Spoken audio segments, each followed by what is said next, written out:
You're listening to United and Resilient, a podcast designed to help heal and support the El Paso community. Hello, I'm your host, Mariana Sierra, Outreach Coordinator for the El Paso United Family Resiliency Center, a program of United Way of El Paso County. We are dedicated to serve those who were impacted directly or indirectly by August 3rd. Join us on the journey to long-term recovery as we have honest conversations with local leaders, mental health specialists, and fellow El Pasoans who share their stories and expertise. We feature topics that influence and impact the vitality and resilience of our community. We are El Paso United, and together we heal. Juntos sanamos. Dear listener, before we begin, a note of warning. The topic we're about to explore contains a mention of the mass casualty event and a description of the events that unfolded thereafter. This episode may not be suitable for everyone. Please note that any views or opinions shared in this program are personal and belong solely to the individual and do not represent the United Way of El Paso County or the El Paso United Family Resiliency Center. Any views stated are not meant to malign any religion, ethnic group, club, organization, company, or individual. Thank you for listening to our podcast. Hello, welcome back to United and Resilient. As we hit the one-year mark of August 3rd, we wanted El Pasoans to know that the El Paso United Family Resiliency Center is here to support the community during these difficult times. Through this episode, we talked to Mayor Margo and County Judge Samaniego, two amazing local leaders who reflect on a day that is now part of our history. We discussed the impact this tragedy had in our community and how they were able to process everything as leaders, but most importantly, as El Pasoans. Joining me, we have the Honorable Mayor Margo. Mayor, thank you so much for being here with us today. Thank you, Mariana. I want to go ahead and start by asking, tell me a little bit about yourself and your journey to this leadership position. Well, it was not something I ever planned or expected. My family is originally from the Rio Grande Valley of Texas. My grandfather was the first to speak, first spoke English at age 18 when he went to the University of Texas, Galveston Medical School. And after medical school, he decided to leave the Rio Grande Valley, Rio Grande City to be exact, and moved to Oklahoma City, where he set up an orthopedic surgery practice. And that's where my dad was born and I was born. But the bulk of his family and my relatives are still in the Rio Grande Valley area. My dad was kind of a vagabond, I guess you'd say. He changed jobs, and sometimes the jobs left him, but we moved every 3 years virtually growing up. So I lived all over the South and the Southeast. I ended up in high school in Huntsville, Alabama, and I was just fortunate enough to play on a very good high school football team. And as a result, I ended up with a football scholarship to Vanderbilt University, which at the time, and talking about career paths, I thought I wanted to be a physician, and I started out in pre-med and was in pre-med about a year and a half until I met chemistry and was defeated. But while there, I met a young lady on a blind date my senior year named Adair Wakefield, and she was from El Paso, and I was rather smitten, and I chased her for 3 years. We were married on August the 21st. We were approaching our 44th anniversary. And we moved to El Paso, where I joined her father in business, in an insurance business.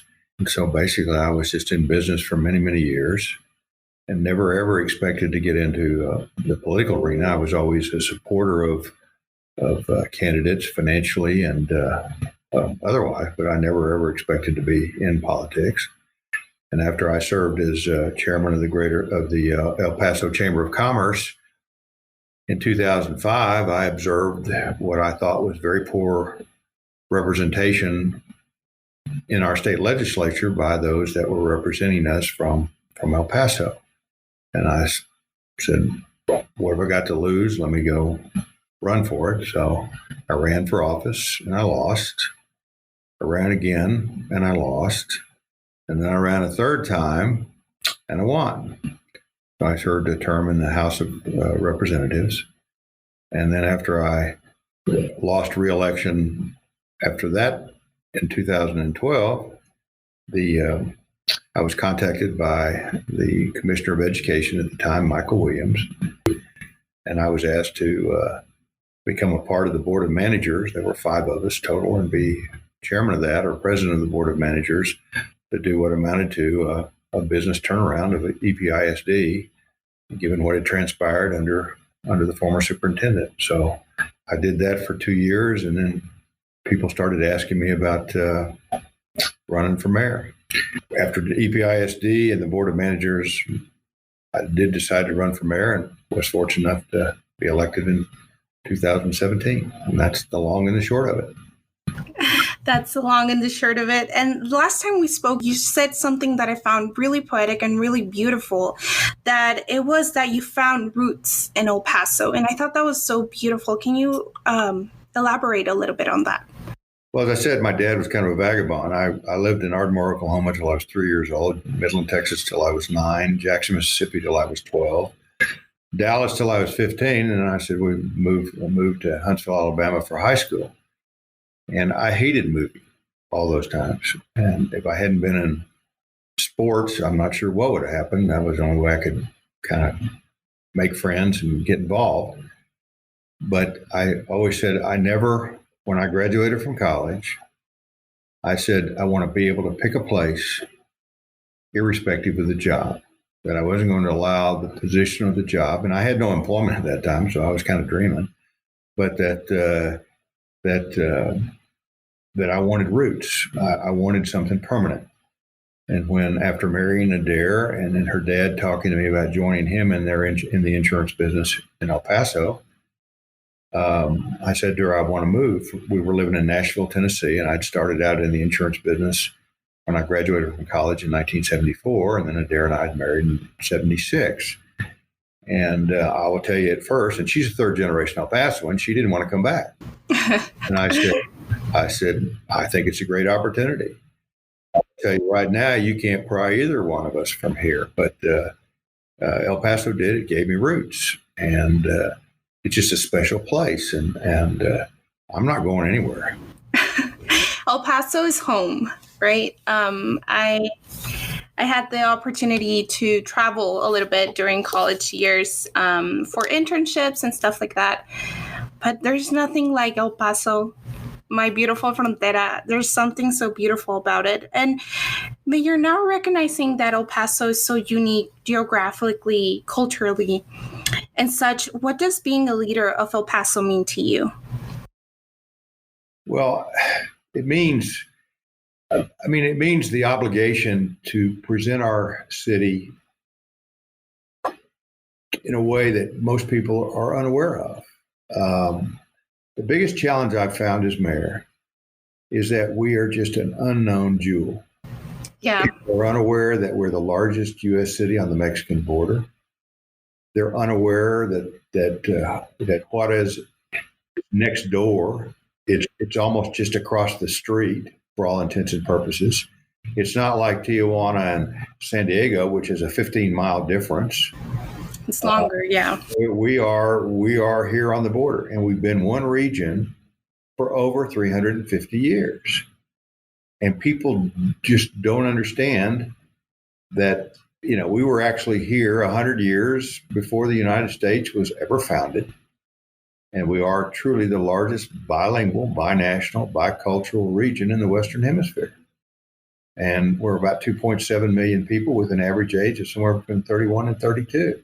I mentioned this in our first episode with our CEO and our VP for Community Impact. And whenever I leave town and they ask me where I'm from, and I say El Paso, Ciudad Juarez, and they have a lot of questions, right? Like, how is this culture thing going on in your city? And is it really right next to Mexico? And I'm like, yes. And I try to explain, right, to explain our culture and how we work as a community, as our sister cities.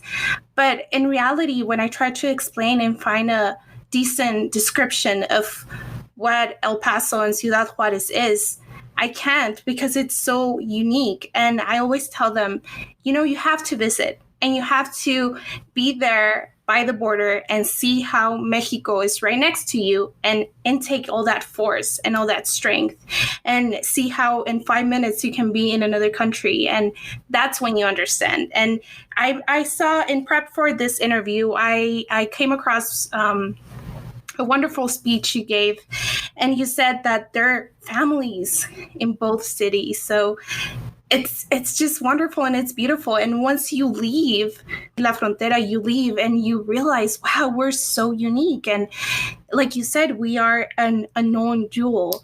And I love that you mentioned that. Now, what have been some of the biggest challenges of being mayor of our community? Well, outside of navigating the crises that we've been handed over the last year and a half and those challenges,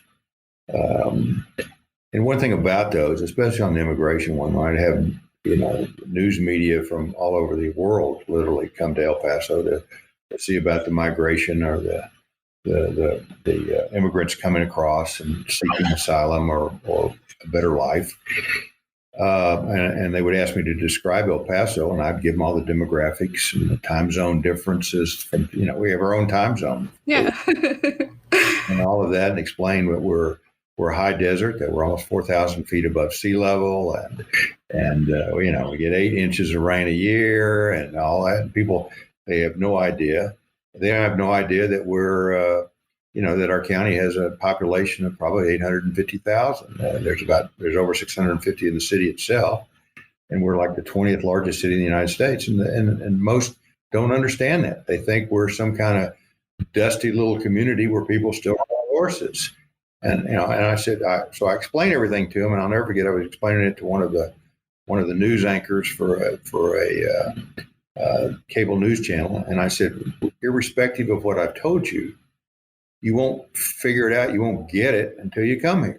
Yes, exactly. And so when she did and interviewed me here, I asked her point blank, was I right? And she said, you were absolutely correct. And that's just, that's part of what makes us unique. Now, I want to go now into August 3rd. One of the things that we do here in this podcast is, of course, provide education and tools for our community to promote long-term recovery. But I also love that side of storytelling. And we want to know your side of the story of what happened on August 3rd. I was at a luncheon before the pandemic happened, and you shared, and I was in the audience, and you shared that you were in Austin when you got that call. So could you recall that moment with us? I was a member of a organization. I was a board member, and we were having a board meeting in Austin, and the board meeting had finished at about 11:30 Austin time on Saturday, August 3rd. And so I was preparing to leave Austin, but before I left, and my flight wasn't until 6 p.m. that night, I started getting E911 notices on my phone. And it was about a shooting, about a Walmart, but it wasn't clear. At first it said that there's been a shooting, but there had been no injuries. No one was been hurt. And then there were notices that said maybe multiple shooters. And I'm calling the city manager to find out. No one had good information at that time. And what listeners need to understand, that the first call to 911 went out at 10:39 that morning.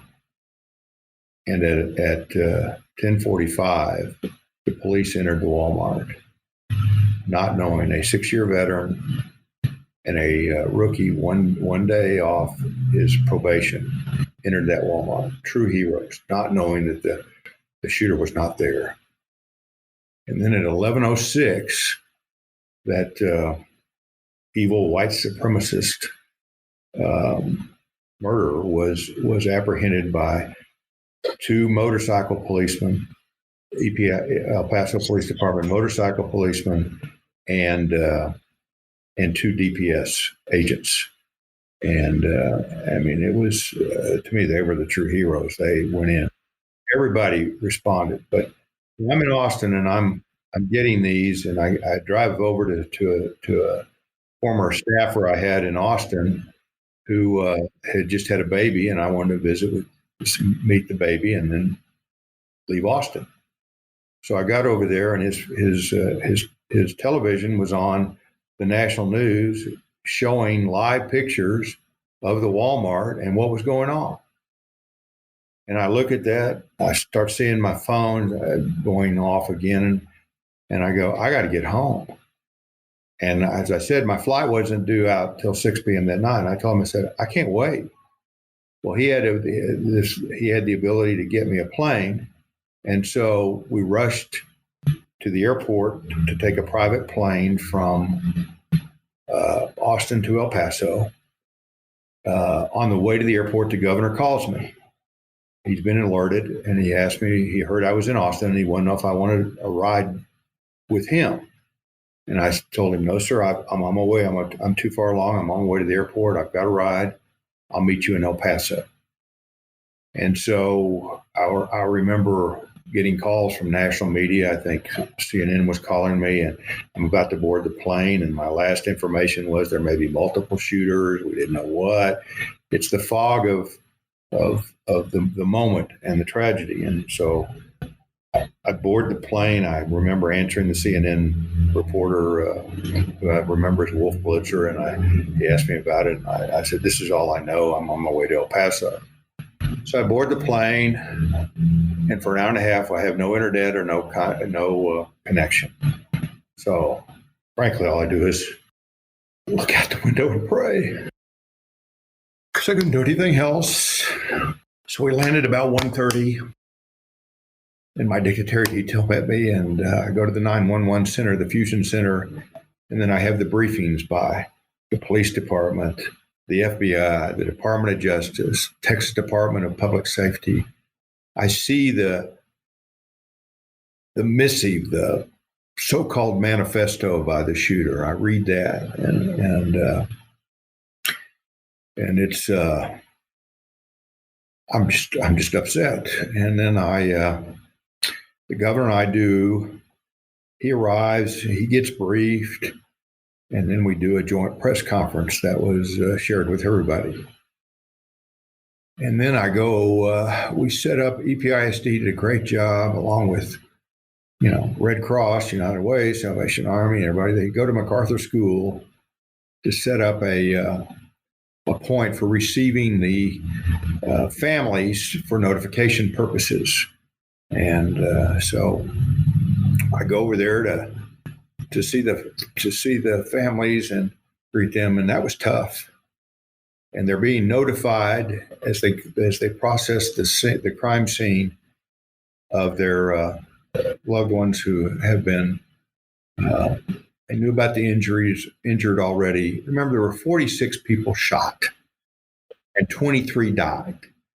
And so they're notified, and I'm visiting with them, and it was tough. It's still tough for me. And that's what we're trying to do here. Even though it's been a year, people think, oh, it's been a year, we're fine now.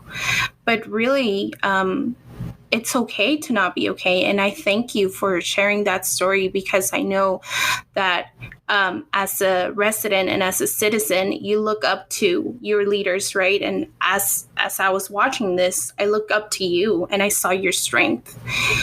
But then I also wondered, my goodness, here's our leader. And if I'm devastated, I couldn't even imagine, what were you feeling? And I'm glad you mentioned about the plane, because I was always wondering what was going through your mind in the plane. And there were so many media coverage, right? Like you mentioned right now, CNN, one of the biggest news outlets out there. But when you came home after doing all those press briefings and after doing all those interviews and talking to their families, you come home to your bedroom, to your wife. What's going through your mind at that moment? Well, to be honest, I was partially numb. I mean, we're working on adrenaline. I don't remember sleeping that first night at all. I got up the next morning and went back to the Fusion Center for updates and where were we? And we were still tallying how many were hurt, where they were, and which hospitals, how severe. They were still processing the victims and notifying family members. It was a semi-blur. I just remember going back. I think we did another press briefing to make sure people understood where we were at that time and what was going on. I remember Nan Whaley, the mayor of Dayton, Ohio, called me. And she had that very night a shooting with 9 people killed. She's a friend, and I know her through the U.S. Conference of Mayors. And I said, she called me to console me. And I said, man, I need to console you too. And so we commiserate a little bit. But then Senator, other elected officials were coming in. Senator Cornyn came in. And I joined him in going to UMC, the hospital, to visit some of the victims and their families. And so one of the rooms I'm going to is the room where at that time the 10-week-old little boy was there, whose parents had both perished, but it hadn't been official. Only the mother had been officially identified and the family notified. So I'm in there with the 2 sets of grandparents, and it turns out the husband's father, the grandfather, had an uncle who used to work for me in my insurance company, and so we had mutual things. But while I'm standing there and talking to the family, and the grandparents are holding the baby, he gets the call notifying him of his son.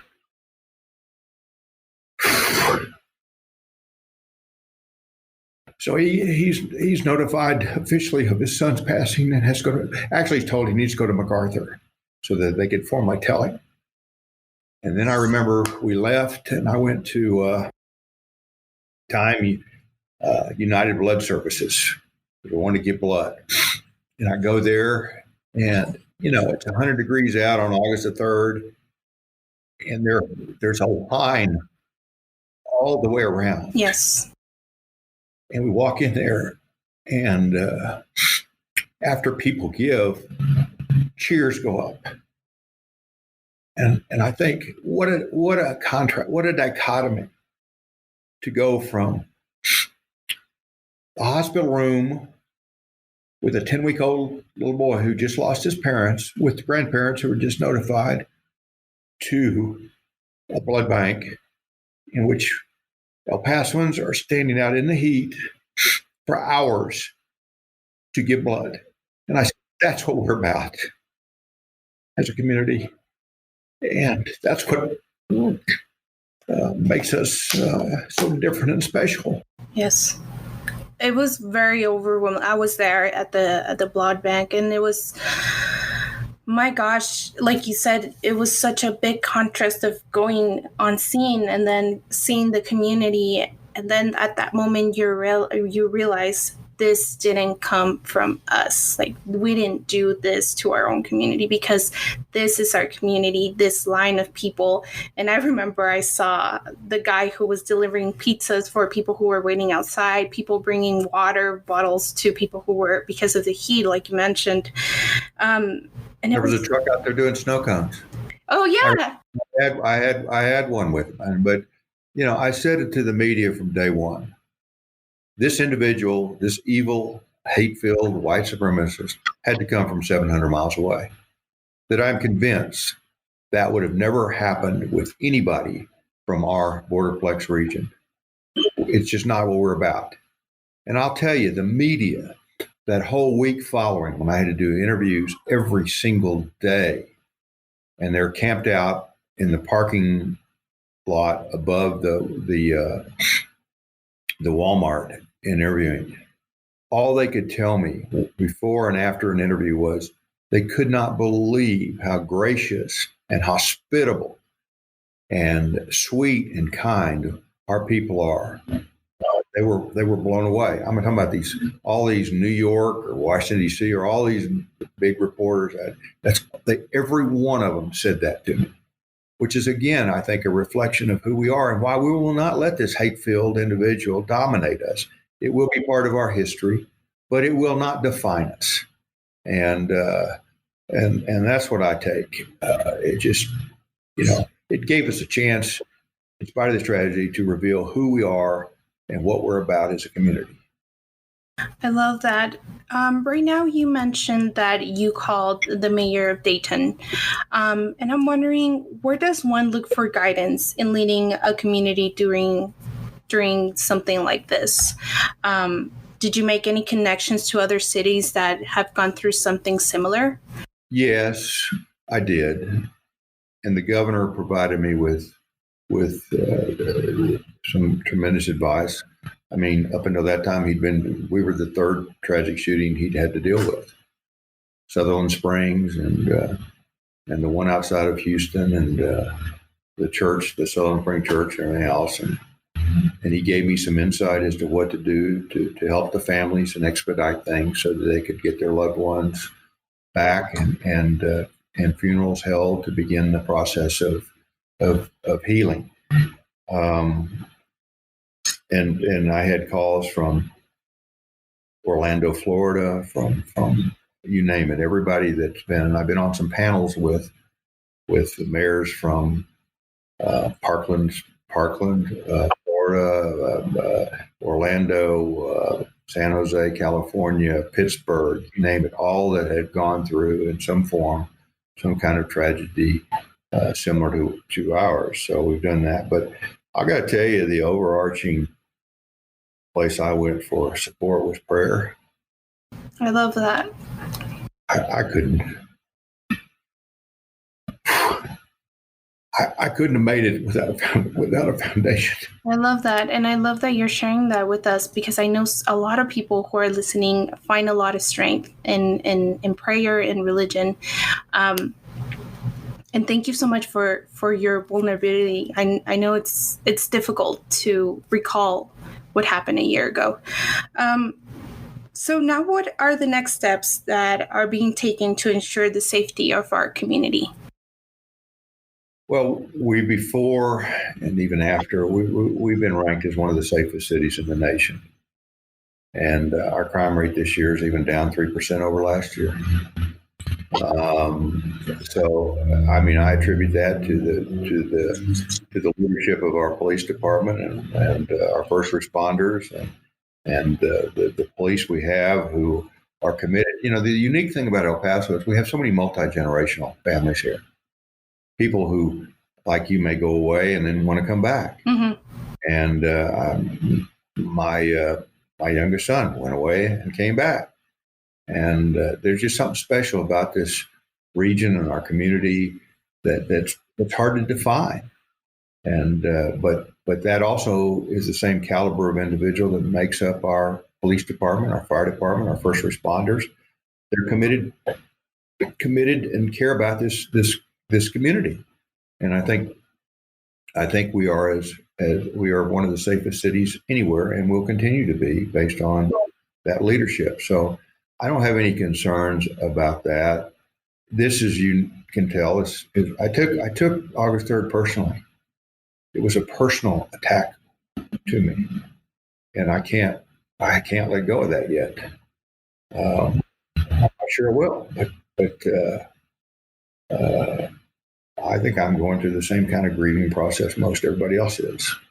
But I'm not going to let this happen to our city, our community, our region. No, we are not going to be defined by this.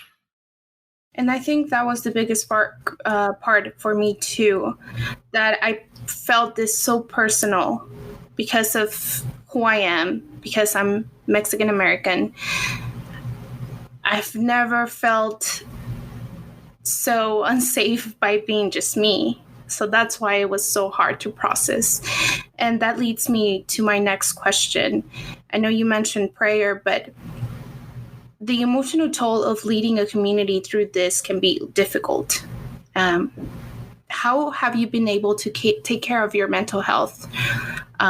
And you mentioned right now that it's something that you can let go. So how are you making sure that you're addressing those emotions?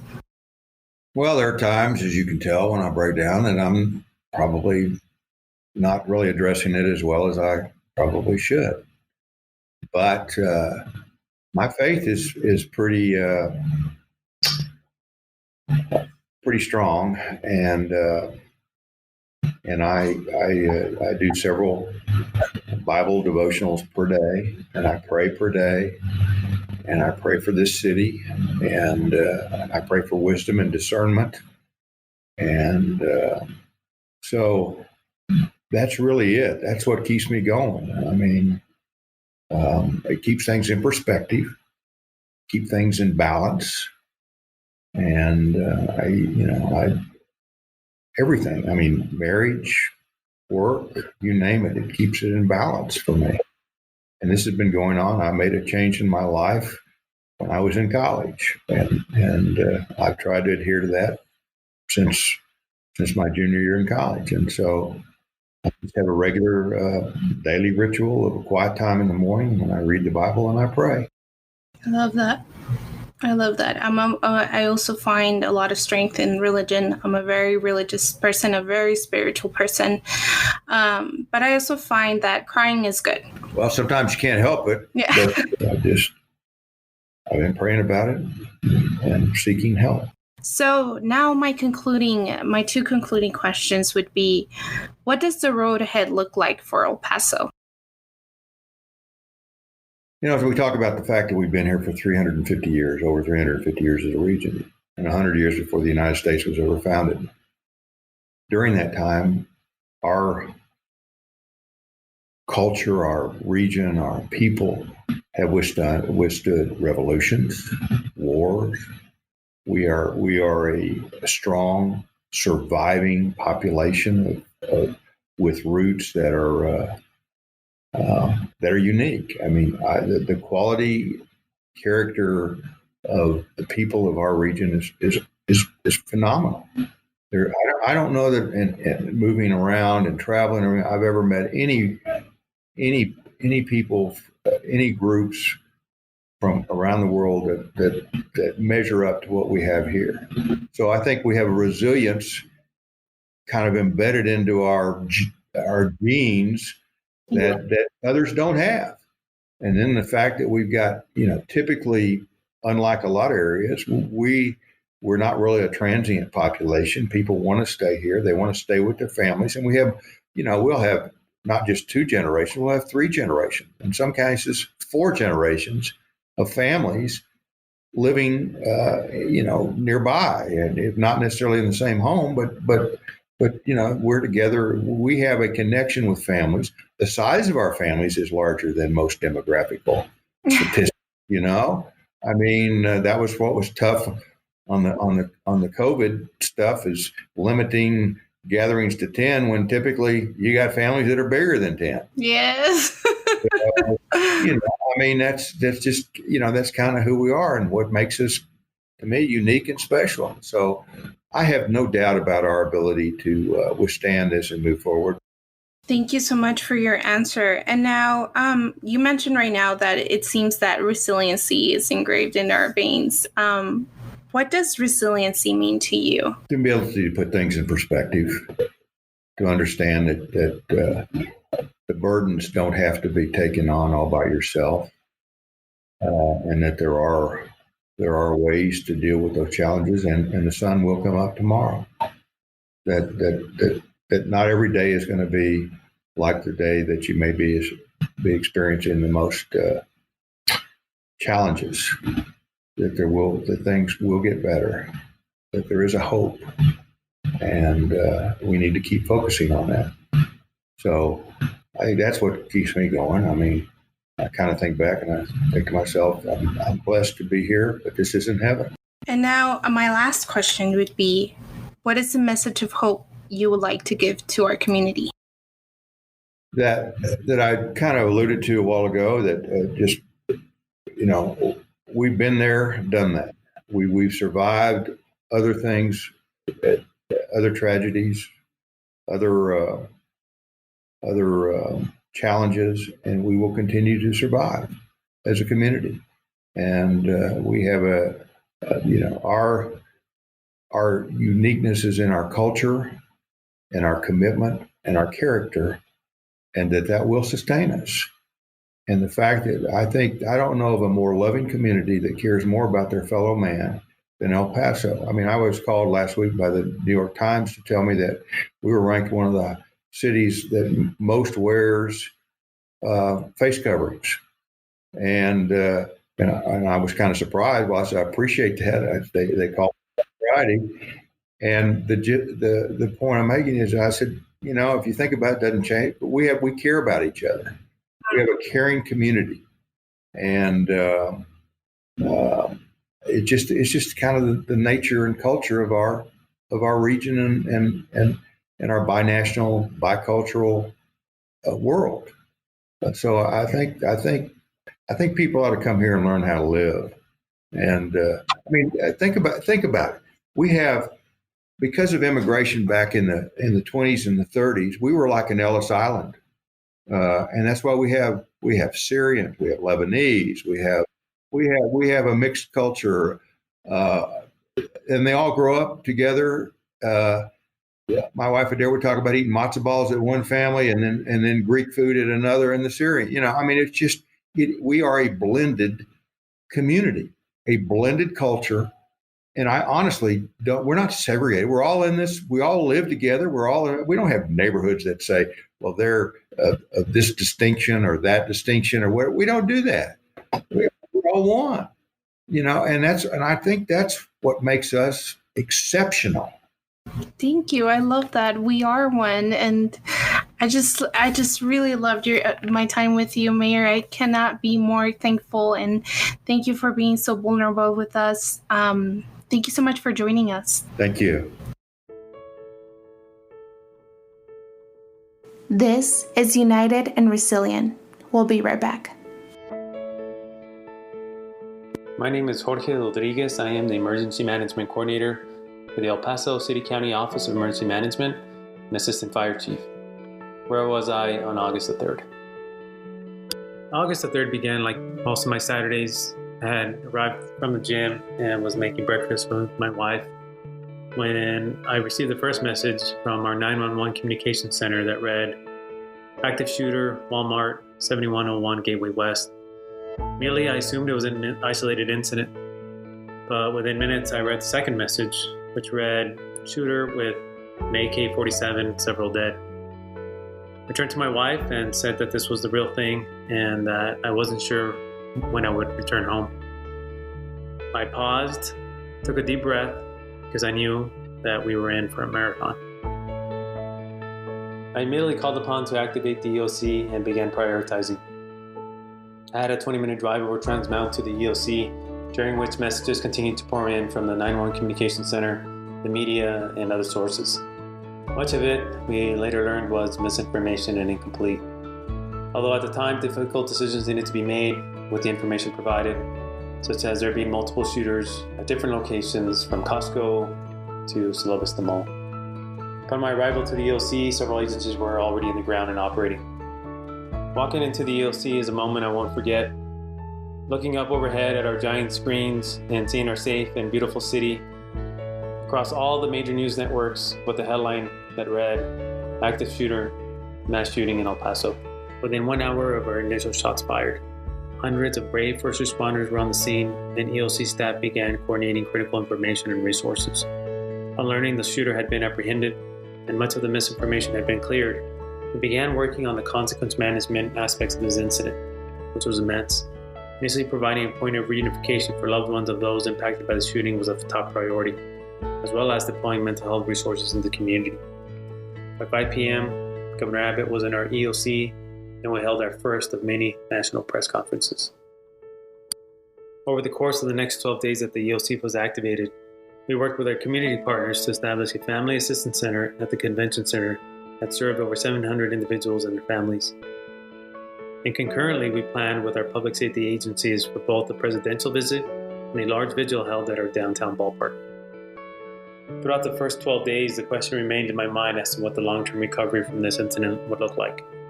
with emergency management colleagues from Las Vegas and other jurisdictions that had suffered through their own mass shootings, began to develop a victim-centered long-term recovery and resiliency framework that helped coordinate our efforts for the Victims Fund, first responder support, community mental health needs, management of the temporary memorial, and most importantly, the creation of a Family Resiliency Center.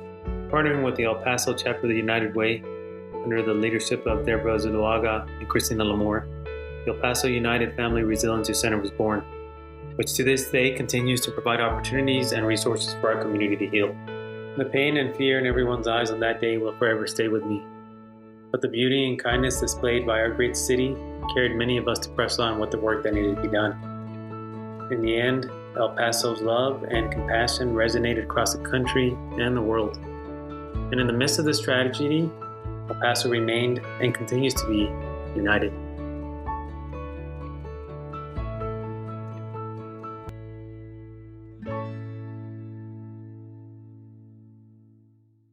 Now, for the second half of this episode, we are joined by our county judge, Ricardo Samaniego. I'm really thankful that you were able to join us today. County Judge, welcome to United and Resilient. Well, thank you. It's a great opportunity for all of us to be able to express some of, our perceptions of our anniversary coming up and just El Paso in general. It's just great to be able to connect with the community. Yeah, that's why we wanted to do this podcast, to connect even more and tell all these important stories from our leaders, from anyone in the community, because we have so many good stories to tell and to learn from. So I would like to start with this question, County Judge. Tell me a little bit more about yourself and your journey to your current position. Well, very proud. My family is, their roots are extremely deep. I've got actually two great-grandfathers that were governors of Chihuahua. And one of them was a Supreme Court justice, and Dr. Mariano Samaniego, very proud. His mural is there at Children's Hospital, so I feel like he's looking out for me. And he's also at the courthouse on the third floor where I'm at. And so it's sort of unique to have your great-grandfather in two murals of two of the most important things that I can think about, the courthouse and, of course, the hospital. So then, I'm the youngest of nine. Most of us went to Jefferson High School, except for my oldest brother, who went to Cathedral because there was no Jefferson at the time. So grew up in that area, and so obviously by Jefferson and R.E. Tomlinson at the time, and now UMC. So I guess I had my life gravitated to that area. So very much, had an opportunity to be very from a sort of a barrio kind of growing up situation. Not all that excited about high school. I thought that if I played football, that was my life. Like my brothers have been extremely notable players in life in football. And so thought I was going to, I think I'll be, working in other things in the trades or something of that nature. And I just had one mentor that told me either you go register at UTEP or you're fired, or register and I'll work around your schedule. And I thought, oh my God, this is going to be crazy. I'm not that kind of an academic person. Then my life took off because I got my first bachelor's because of that gentleman, Eddie Abraham. And then I got my master's at UTEP in educational psychology. Then I got another sort of combination of more of the cultural psychology, bilingual, language, kind of sort of looking at languages and cultures. I got a master's in that.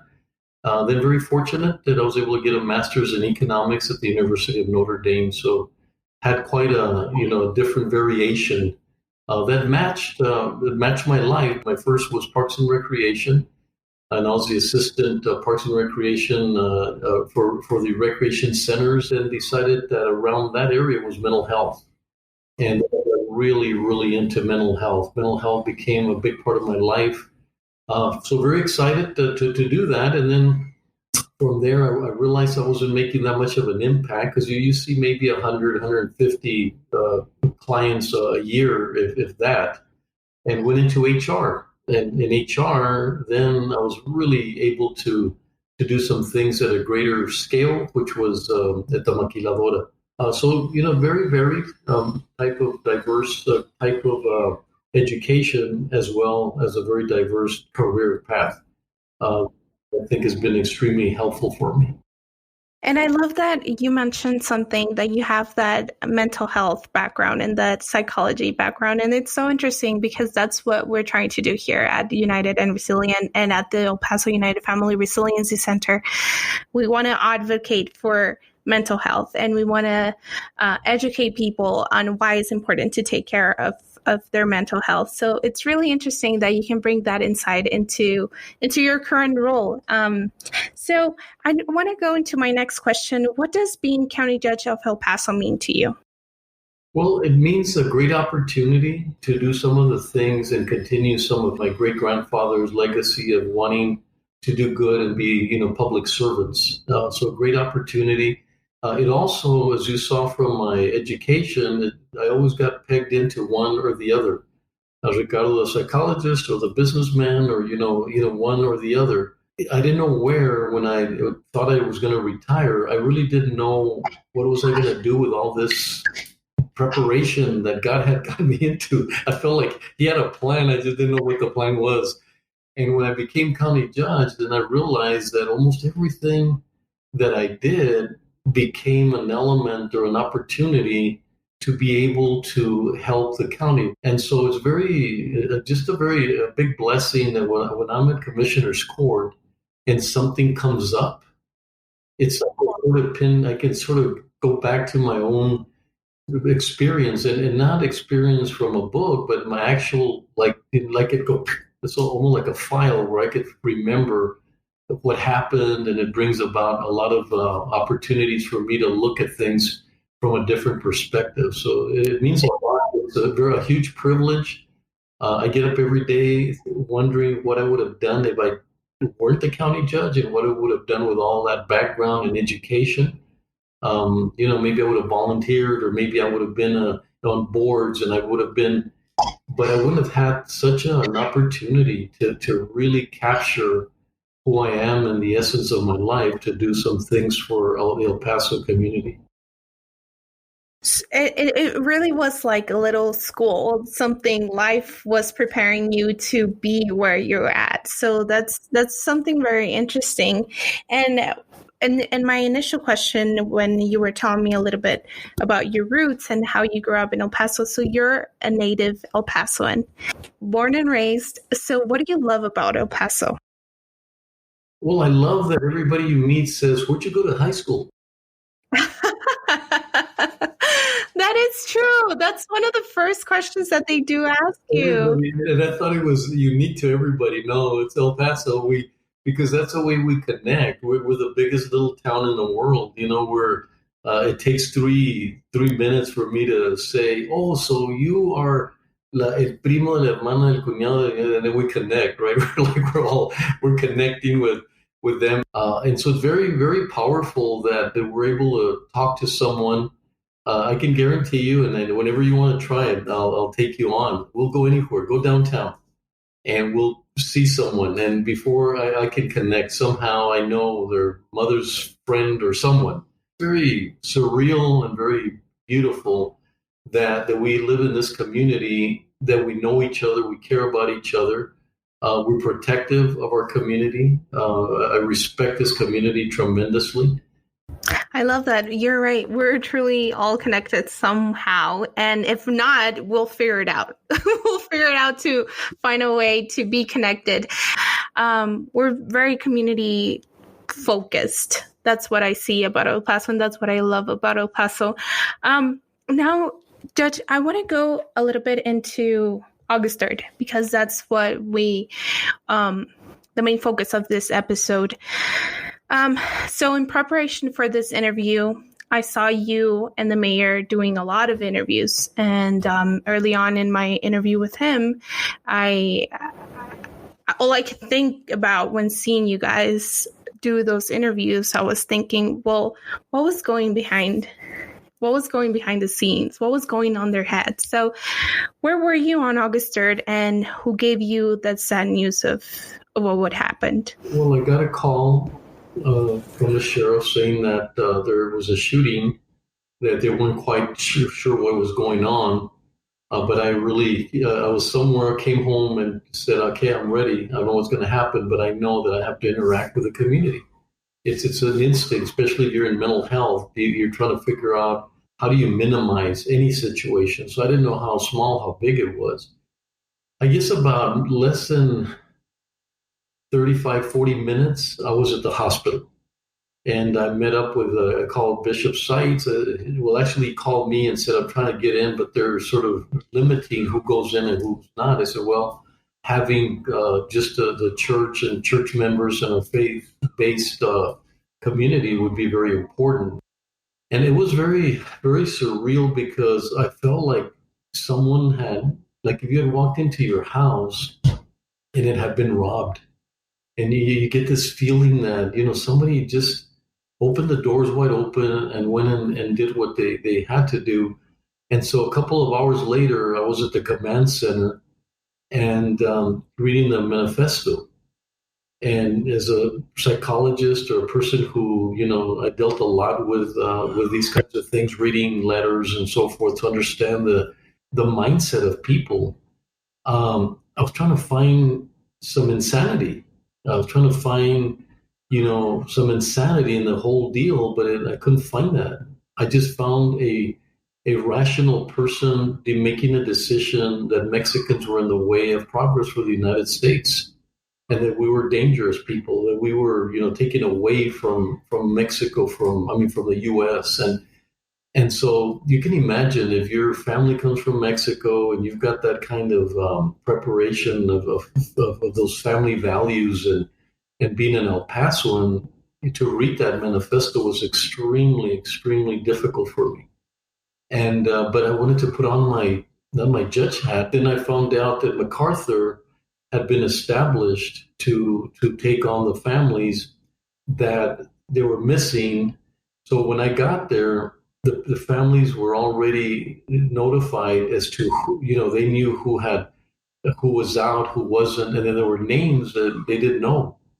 And so I was there with the families, with El Consulado Mexicano, Ibarra, Mauricio Ibarra, sort of waiting for people to hear that whether one of their loved ones had died or not. And so that was really a very tough situation.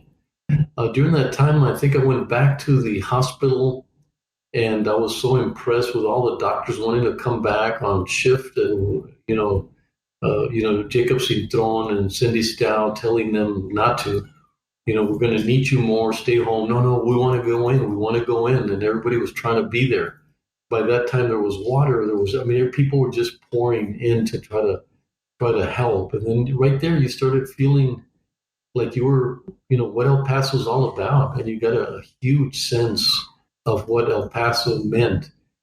But one, having the psychology of knowing the impact.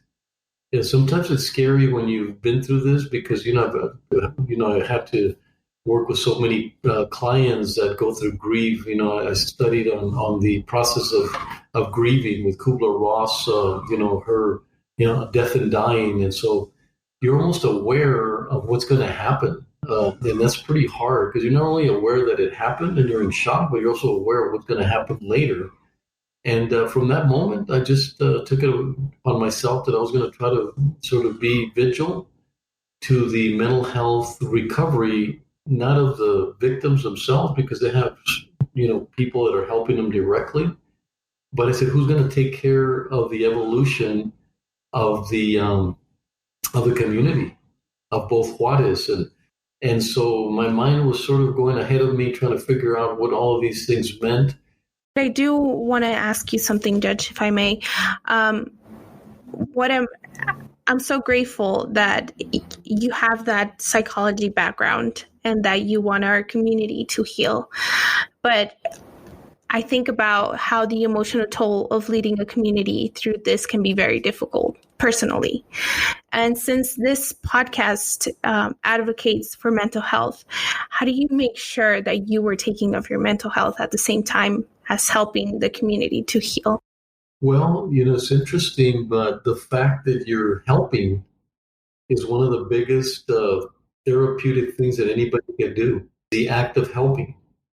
They have found there's just a psychological, a spiritual kind of connection that when you help someone, you take the attention away from yourself. You take your attention away of your grief. And when you realize other people are grieving and you want to help them, two things happen. One, you help them, but then you also know that you're not the only one going through that, because you reach out and then you sense people are hurting just like you are. And you see people interacting and trying to do something about that pain. And so it's very, very therapeutic. So I'm very fortunate to be in a position that I can help. I think I've, done more decluttering than I've ever done in my life. And I know that clutter doesn't help me. Like I can't write as well. I love to write, and I'm writing certain things that I want to be able to give to the community. And I can't write when it's cluttered, when I haven't done some of the basic things. And it's my personality, is that I have to have things right for me to be able to sit down and write. Otherwise I'll be, I haven't done this or I haven't done that. So I'm probably less decluttered and painted the whole inside of my house and, sort of getting ready so that I won't have that barrier. And so, I've gotten back to writing. I think 7 or 8 times in my life, I actually journaled every single day for a year. And I stopped doing that. And so I started journaling. And we have that in common, actually. I just found out, because I'm a big fan of journaling as well. And there are times I love it. I actually have it right here. I'll show you. I found it so very helpful. And there are some days where I just can't. I don't feel like it. And I just give myself a little break from it. But then I come back. And it's very, very, very helpful. And I think from what I'm getting from your answer, and what I found in my own journey, in my own healing journey, it's being very reflective of who you are, and getting, I think one of the biggest relationships that you will ever have is with yourself. So listening to what you need. So if what you need, for example, you need to help people, and that's your way of healing, then that's your journey, right? And maybe my journey is taking a step back and reflecting a little bit of what happened, and taking a note of what happened, and just being really in touch with my emotions and my feelings. So really what I want to leave that message to our community, to just listen to what they're feeling and what they need. If at that moment they need to go to the healing garden, go to the healing garden. If at that moment they need to talk to a friend or seek a therapist, seek a therapist. So it's really just giving yourself that time to reflect on what are your needs as a human, and really, really, really work on that relationship with yourself. That's what I've learned. And I think that's the first step to heal. And someone said, an unexamined life is a life not worth living. And it's so true, because if you're just going through the motions and you're not aware of your situation, when you journal in the morning, what you're going to discover is that you didn't realize what's inside your mind and your psyche. You don't know. And when you start writing in the morning, you start realizing, I didn't know I was angry, or I didn't know that I felt this way, or I didn't know. So it's a way to sort of uncover at the beginning of the day where you're at. But let's say you're a little angry and you didn't know it, you're going to carry that anger through the whole day instead of addressing it through your journaling. So yeah, it's a very important opportunity. I really feel I'm very spiritually based, so I feel like God stopped us for a little while. Yes, I agree. Okay, stop. We need to do the reset button. Like he probably said, here's a reset button. But what an opportunity to look at and dust off some of your old dreams. Those dreams, I say, mental health has a lot to do with what you thought of yourself and what's happening to you.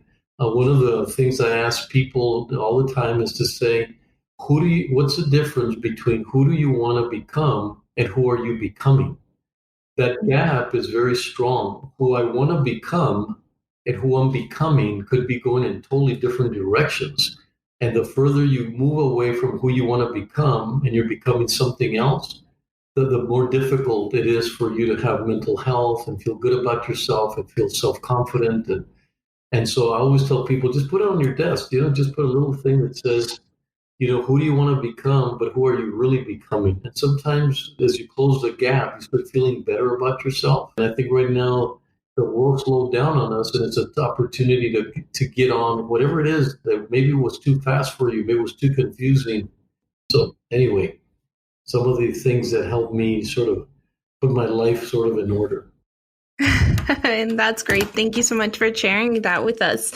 So going a little bit back on August 3rd, 2019, what you told me at the beginning of this interview that you felt that you were giving a lot of lessons, right? And that you had that psychology background and construction and all of that. And what have you learned since, knowing that you had already so much knowledge in you? What have you learned since August 3rd? One of the things that I've learned is that we need to get people to sit down together and determine how we did things, how we could do them better. What did we learn? How can we move forward in a better way? But one of the things when I was driving one day and I heard a sheriff call me, I believe it was Pete Ferroni, the president of the Sheriff's Union, says, "Hey, something's happening in Midland." That was 30 days afterwards. I didn't know how much I had inside of me that I was dealing with. I was bubbling with stuff that I wasn't even aware. And it says I had stopped journaling because it was too much processing.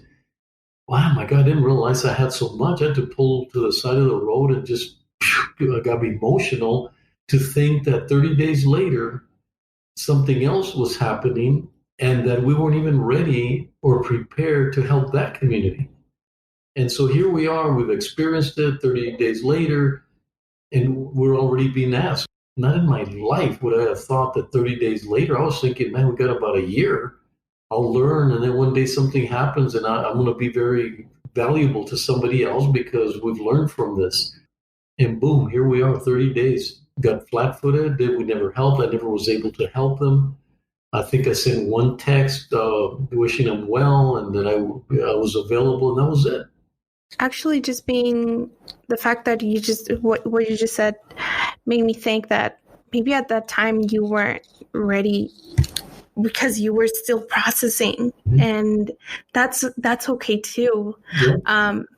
In one of the last episodes we did with Emergence Health Network, and our guest Celeste Nevares shared with us that it's okay if you're still processing till this day. Like, I mean, the 1 year mark can revoke feelings, and it's okay if we're still processing. It's okay.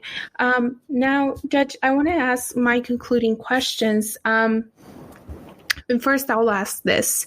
We are the El Paso United Family Resiliency Center. And when I started my role here, I started to ask myself, what is resiliency? What is resiliency to me? And every time I come into work, I just reflect on that. So I'd like to ask that to you. What is resiliency to you? Resilience to me, Mariana, is the ability to hold off something so that you can process it properly. And is that we're not afraid to deal with it. So we're resilient in the fact that we can embrace it. But if you push it away and we're not resilient and it sort of knocks you down and you just can't seem to. And so what we're asking people is to be okay to start accepting what happened and what does it mean to you. But then we show the resiliency that it's not going to knock us down, that you have all the hope and confidence in yourself and your abilities. And in, like in my case, I have confidence that God's going to lead me in the right direction and that I'm going to be able to do the things that I need to do and that I have what it takes. And I look back and I realize how many things I've survived. And all of us, we can all think, wow, my goodness, whether it's a divorce or whether someone died, all these things that happen are helping us to be stronger, not weaker. You know how they say if it doesn't kill us, it makes us stronger. And so resilience to me is having that sense that you will be able to accomplish. And every single person in our community can look back at things that they've accomplished that were horrific, difficult, trying, and we came through them. Unfortunately, sometimes people forget that and they feel overwhelmed and they feel they're not going to be able to do that. If they only look back and saw, well, I was able to do this and this happened to me in my life and this went wrong, but look at where I'm at now and I survived those things. And so this resiliency comes from recognition and awareness of our capabilities to deal with things as well as we should. And when you can and what moment you can do that. And that's individual. We talk a lot about individuality, and sometimes we want to do it like somebody else. When I heard the Midland shooting, I could have said, oh my God, I'm the county judge and I shouldn't be overwhelmed. And I said, no, my Ricardo Samaniego I can deal with emotions really deeply and I'm not afraid of them. And so I'm going to do that. So I just parked on the side and then I allowed myself to feel everything because I knew that that's how I deal with it.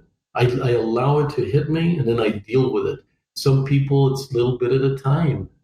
So everybody's different, but understanding, you said that the most important relationship we'll ever have is with ourselves. We should be our best friend. We should be that person that we counsel. We should be our best mentors. We should be everything to ourselves so that we can be good to others and be capable of others. And so knowing who you are, I use a lot of, because I like dichos in Spanish, but this one is more, know thyself. Know thyself, And so once you know who you are and how you do things, you get a sense of power that you've given yourself to know I can go through this. It's going to be difficult, painful, and so whatever. But you know what? I'm going to learn from this. We're going to heal individually, and then we're going to heal as a community.